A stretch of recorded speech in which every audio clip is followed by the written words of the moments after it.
বীজ দিলে একই দিনে এরা কনসেপ্টও করে। তো এখানে কোনো ম্যাজিক বা জাদু নেই। আপনারা সর্বপ্রথম গরু মোটা তাজা করেন কিংবা হিটে আনার জন্য যদি আপনারা চিকিৎসা করেন, তাহলে সর্বপ্রথম গরু থেকে আপনাকে কৃমিমুক্ত করতে হবে। 2 নম্বর বিষয় হচ্ছে আপনাকে গরুগুলোর রুমেনের পিএইচ ঠিক রাখতে হবে, যাতে ওরা যাই খায় ভিটামিন মিনারেল খাদ্য তা যেন ওদের বডি নেয় বা শোষণ করতে পারে। এরকম আপনারা ওদের রুমেনের পিএইচ ঠিক রাখে এরকম মেডিসিন ব্যবহার করবেন। এবং কি গরুগুলোর খাদ্যাভ্যাসের মধ্যে একটু পরিবর্তন আনতে হবে।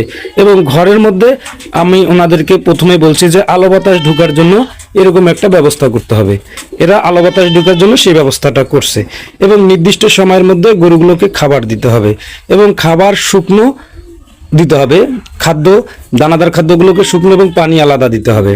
3 নম্বর শর্ত হচ্ছে গরুকে সবসময় পরিষ্কার পরিচ্ছন্ন এবং গরু দুইটাকে রাখতে হবে। তো এইসব বিষয়ে আপনারা